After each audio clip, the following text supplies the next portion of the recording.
What if a forgetful grandpa, dismissed as the world's okayest, turned out to be a legendary Black Ops ghost who single-handedly dismantled a corrupt HOA's assassination plot targeting forgotten Cold War assets? Before we begin, make sure to hit that subscribe button so you never miss stories like this. Grandpa, why is it only okayest? Leo piped up, pointing a chubby, chalk-dusted finger at the chipped ceramic mug cradled in Grandpa Art's hand. Aren't you the bestest? Grandpa Arthur just chuckled, a low, rumbling sound that barely disturbed the thick Saturday air of Apple Creek. He took a slow sip, his eyes half closed, seemingly lost in the familiar rhythm of his old cedar rocking chair, the one with the faded floral cushion and that slight, predictable squeak on the right side. That was Grandpa Art, or at least the Grandpa Art everyone thought they knew.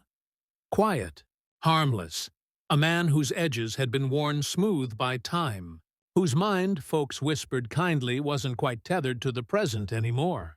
He'd forget names sometimes, confuse decades, or trail off mid-sentence, reaching into a fog only he could see. World's okayest grandpa. It suited the image. That morning felt like one of those rare gifts, a day the world had collectively decided to downshift. The scent of freshly cut grass hung heavy, mingling with the distant promise of barbecue smoke.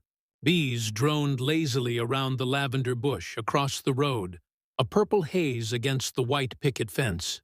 Down the street, the cheerful ding of a bicycle bell sounded like a relic from a simpler, safer time.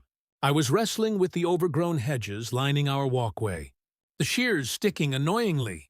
Mom Sarah was inside, the comforting smell of her apple pie just starting to drift through the screen door. And Leo, my 5-year-old cousin, was happily engrossed in creating the world's most anatomically incorrect dinosaur with sidewalk chalk.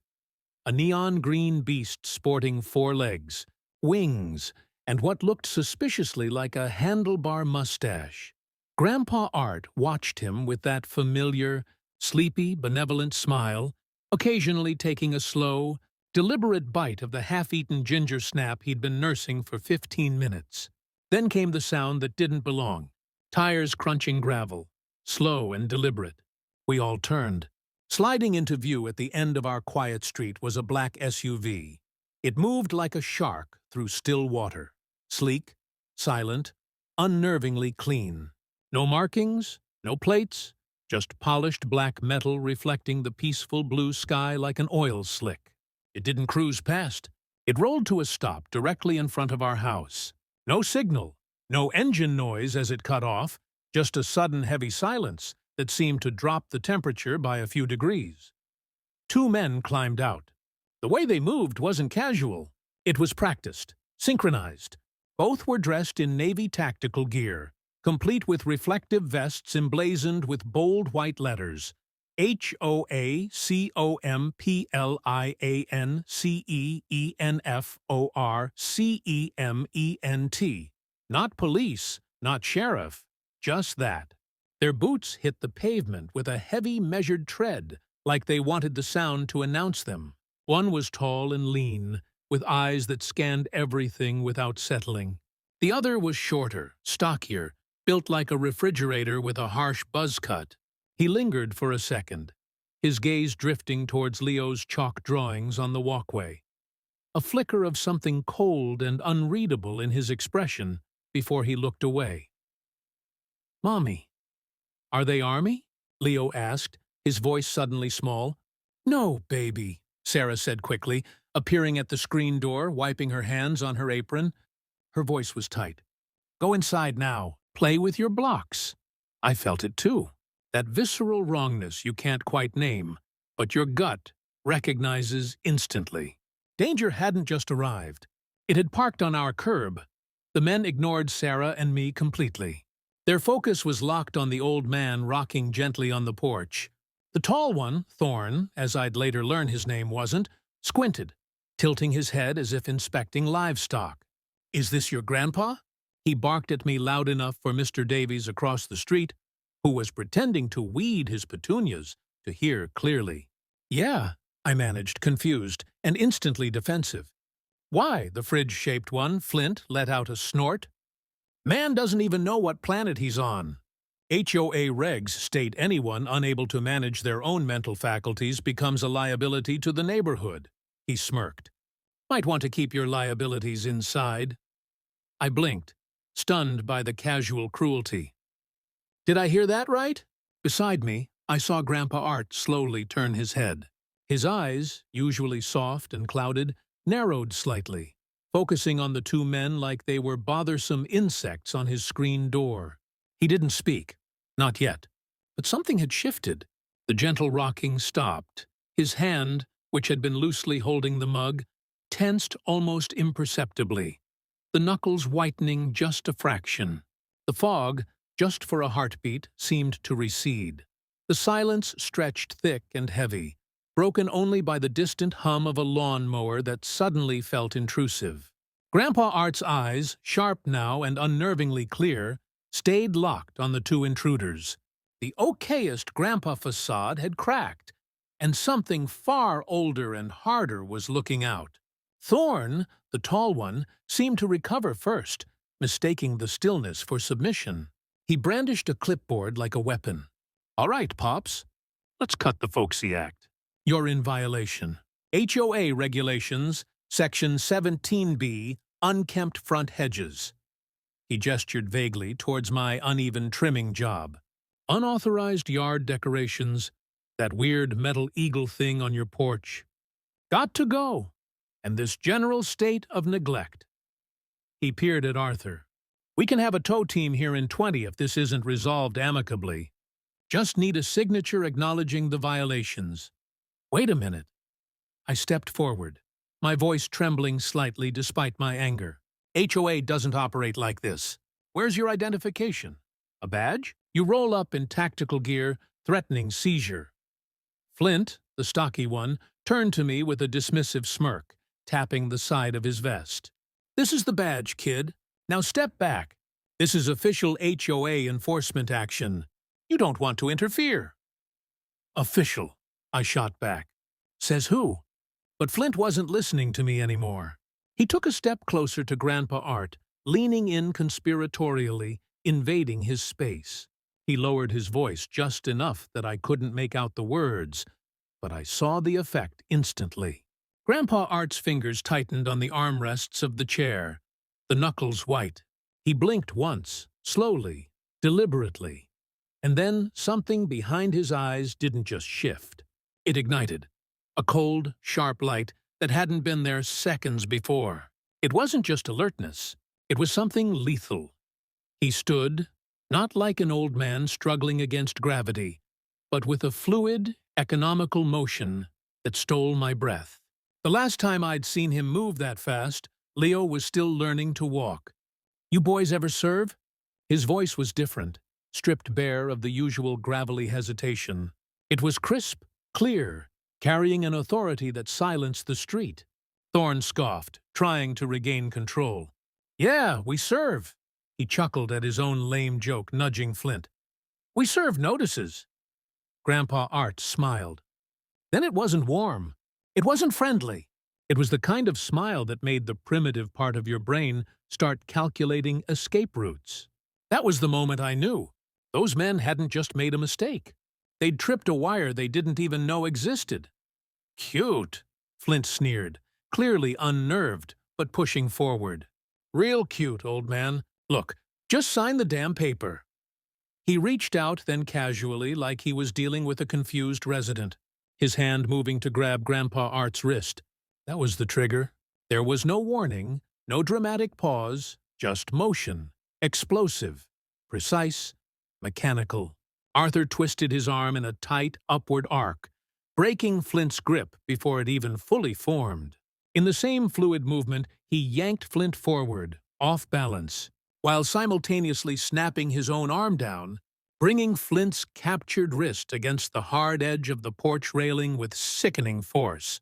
A sharp crack echoed, followed by Flint's strangled gasp as he stumbled back, clutching his clearly broken wrist. Thorne shouted something incoherent and lunged, his hand darting towards his hip. Maybe for a weapon, maybe a taser. He was too slow, impossibly slow. Arthur stepped inside Thorne's reach, one hand deflecting Thorne's arm sideways, while the other shot out, palm heel striking Thorne hard under the chin. Thorne's head snapped back, his eyes rolling, and he crumpled like a string puppet, hitting the porch boards with a heavy thud. My mind struggled to process what I was seeing.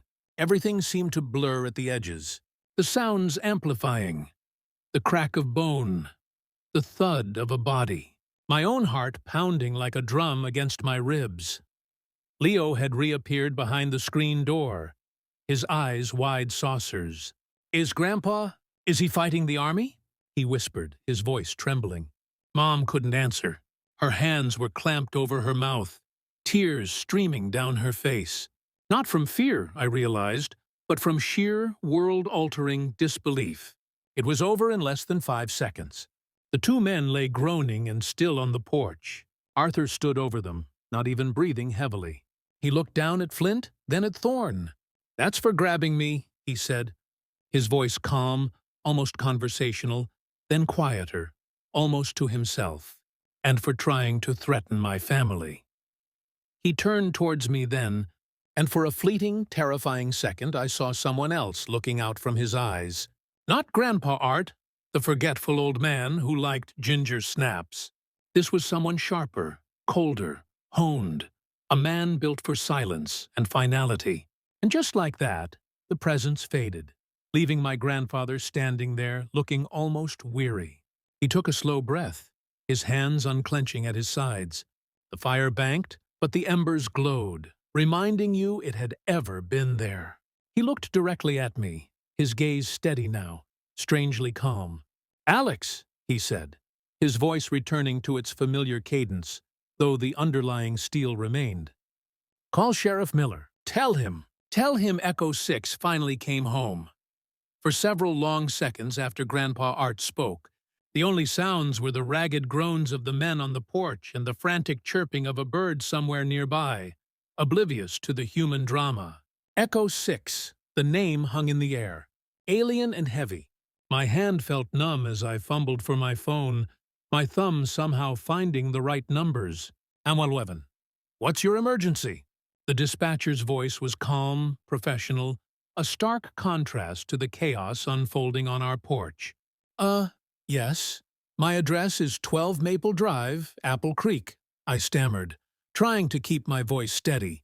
Two men, they tried to force their way in, claiming to be HOA enforcement. They had tactical gear. "They threatened my grandfather." I took a shaky breath. "My grandfather, he defended himself. They're down, injured. We need police, real police, and an ambulance. They were impersonating officers." The dispatcher's tone sharpened immediately. "Yes, I think so.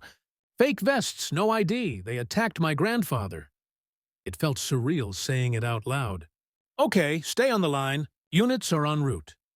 As I relayed the information, the neighborhood seemed to exhale collectively. Doors creaked open. Faces peered from behind curtains.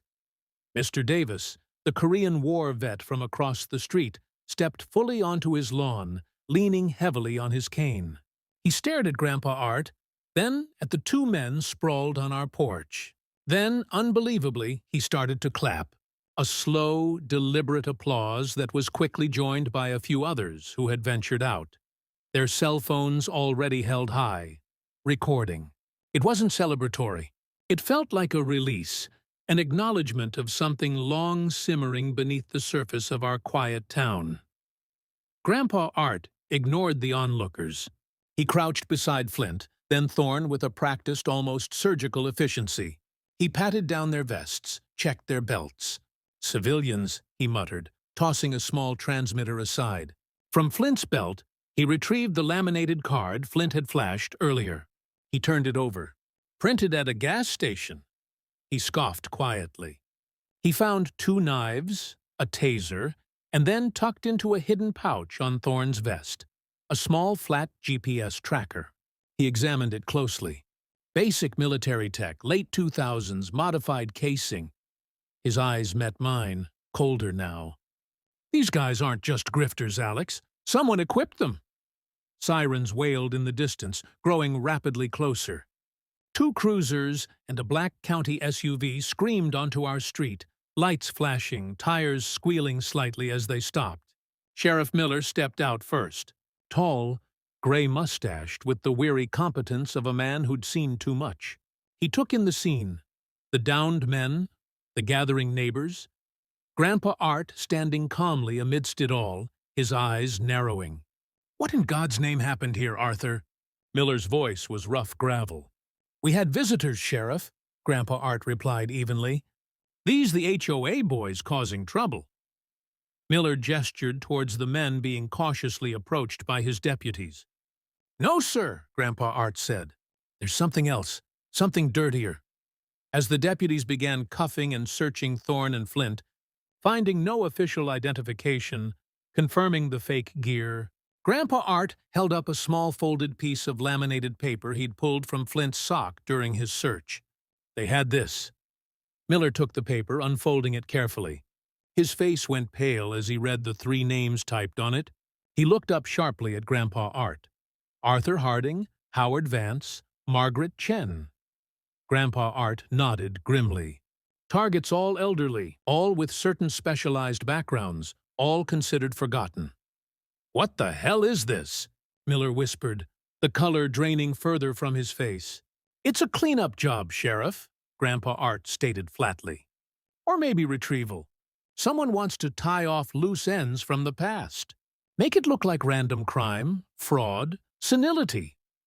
He looked Miller dead in the eye. But they made a mistake. They assumed I forgot.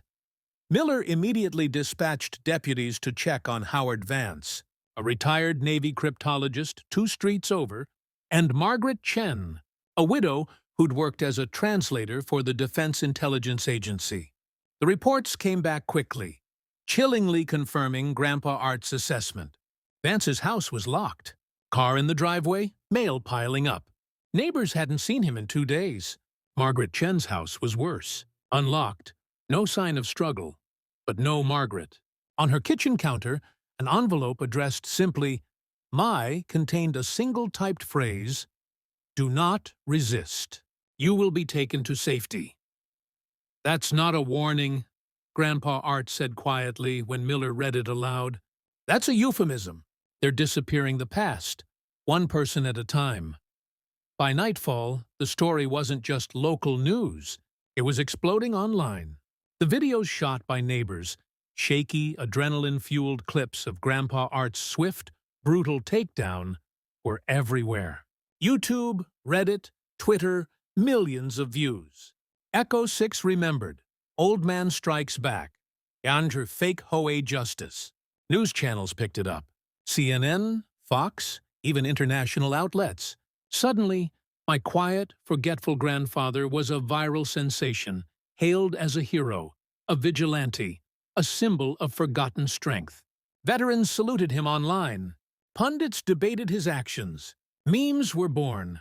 Grandpa Art watched a brief segment on the evening news, his expression unreadable, then clicked the TV off. "They're polishing the mess," he muttered, "turning it into a story they can use." He hated it.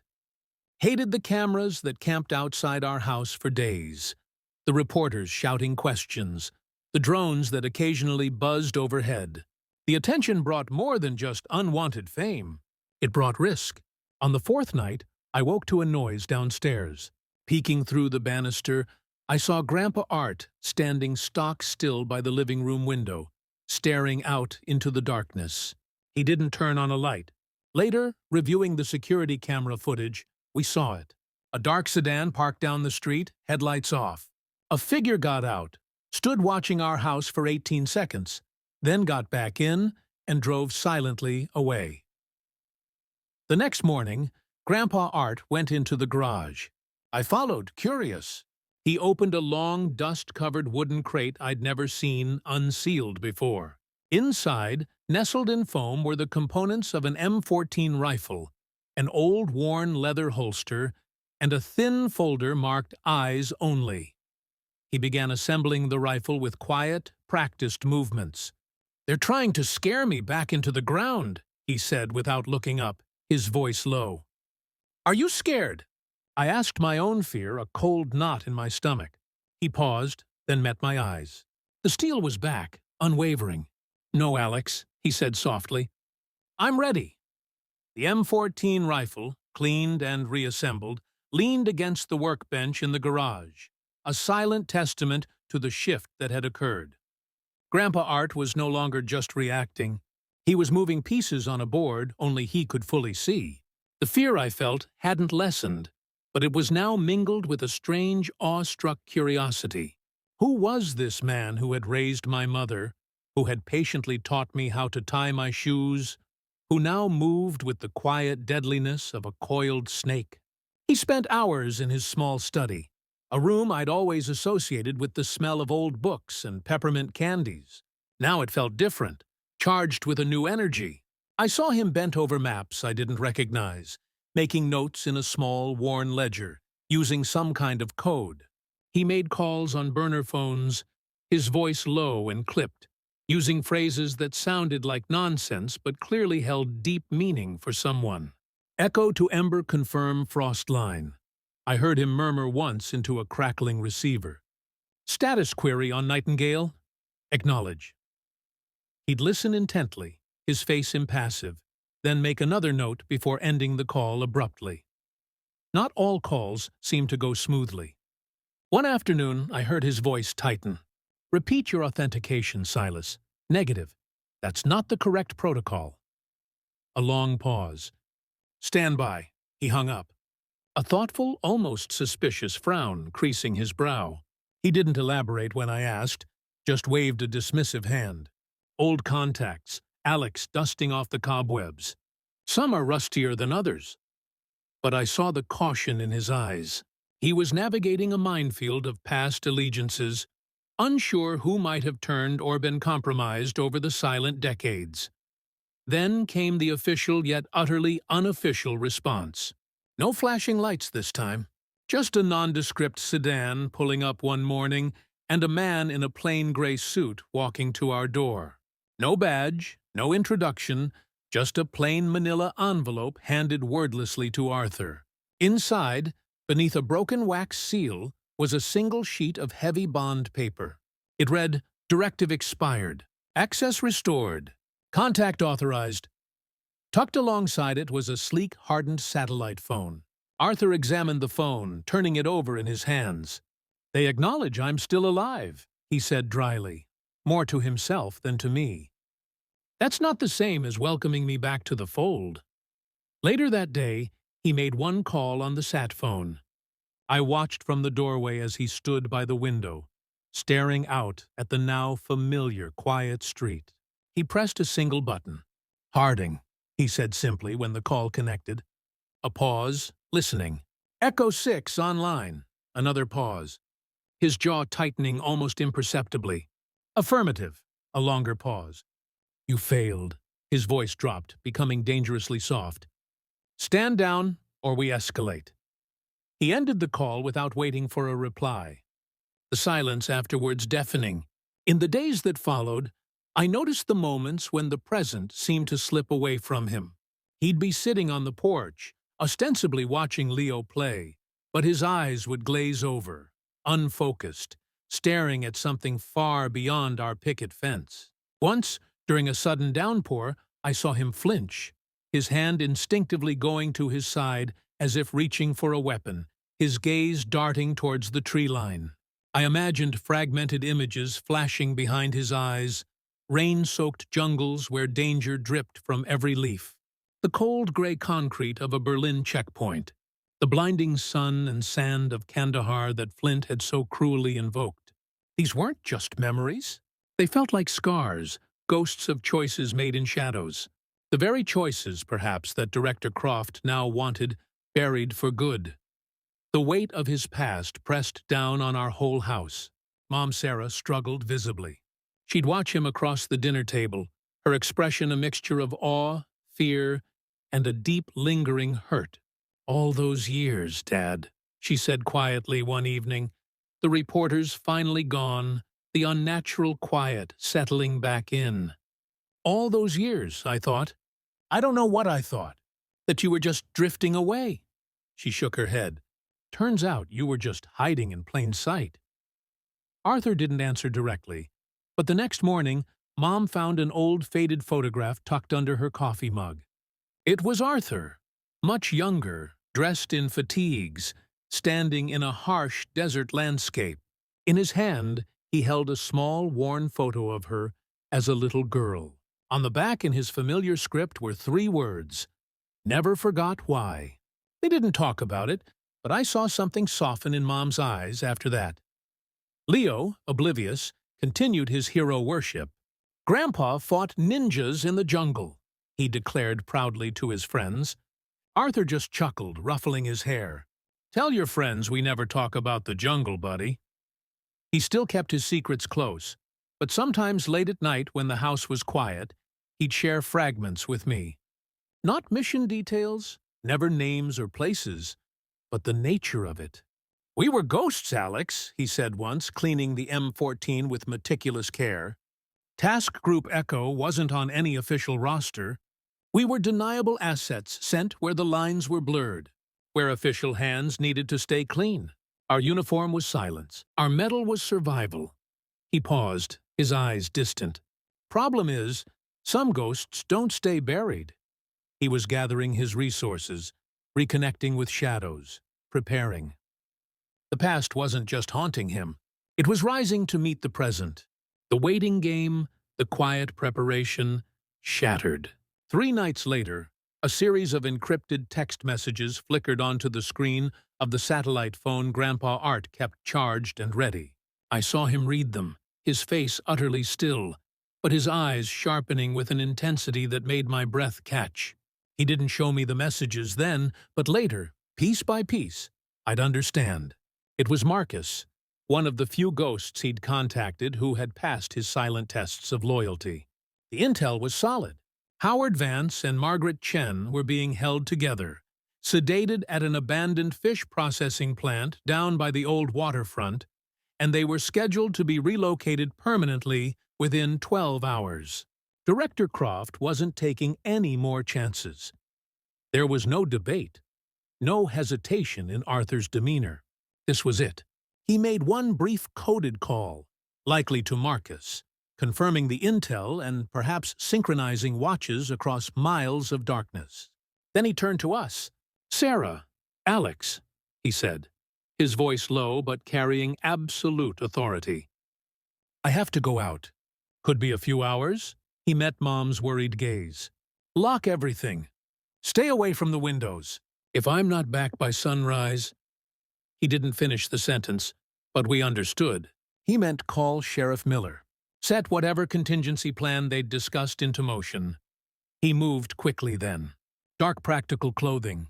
The M14, broken down, slid into a long, nondescript canvas duffel bag, along with other items I didn't recognize. Compact tools, small electronic devices, things that spoke of a world far removed from Apple Creek. He checked his boots, the set of his jaw resolute.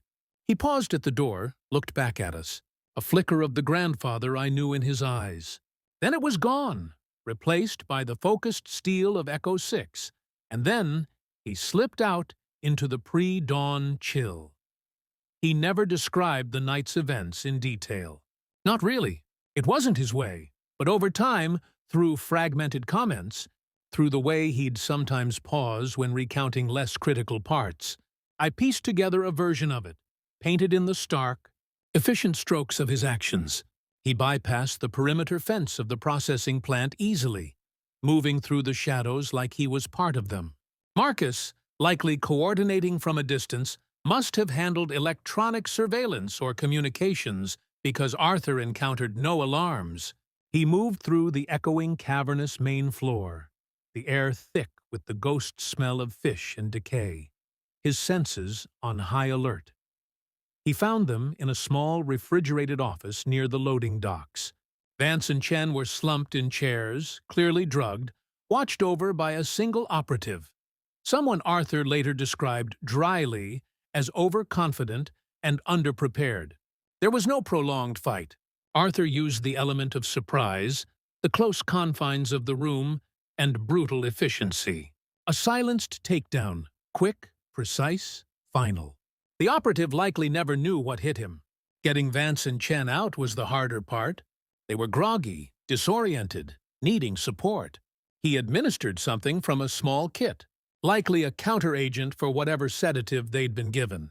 But it took time to take effect. As he worked, a secondary guard, alerted perhaps by a missed check-in, entered the area. This confrontation was slightly noisier. A muffled gunshot, the sound of a struggle, then silence again. He half-carried, half-dragged Vance and Chen towards a predetermined extraction point on the far side of the docks. Marcus likely waiting with transport. He told me once, almost cryptically, that they found something in that office besides the hostages.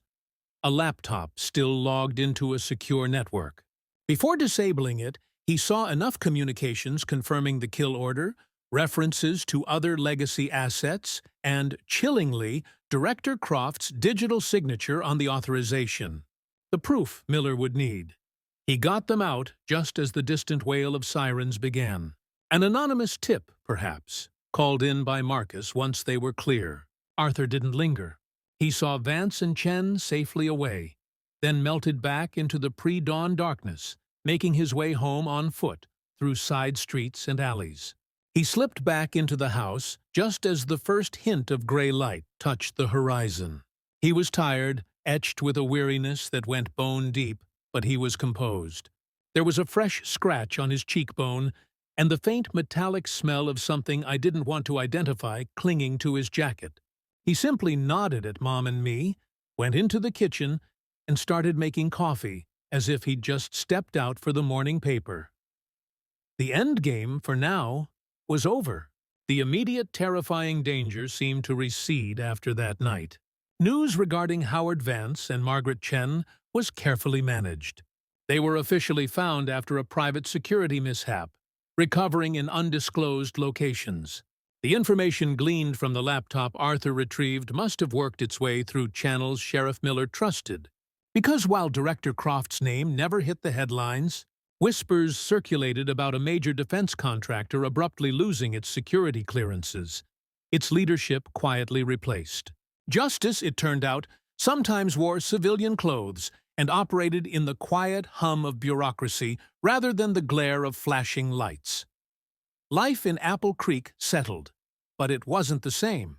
3 months after the incident, the community gathered on a Saturday morning, not for a parade, but for something quieter, more meaningful.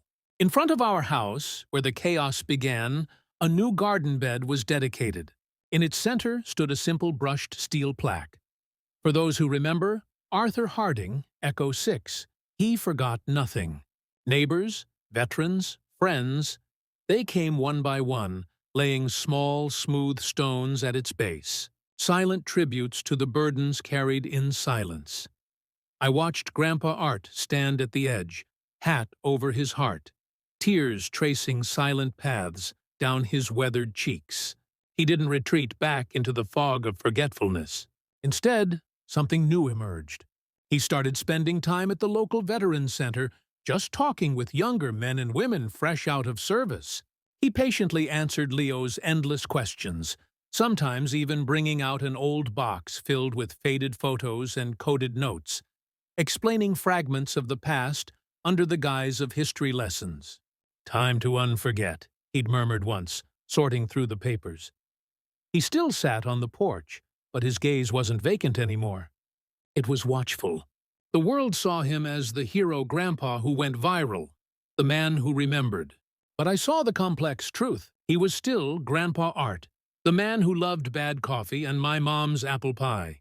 And he was still Echo 6, the man forged in shadows, forever scanning the horizon. The peace was real, but it felt conditional, earned. He hadn't just survived. He had chosen to remember, to integrate the ghost, and in doing so perhaps found a different kind of quiet strength. He was home, truly home, but a part of him I knew would always be watching, always remembering.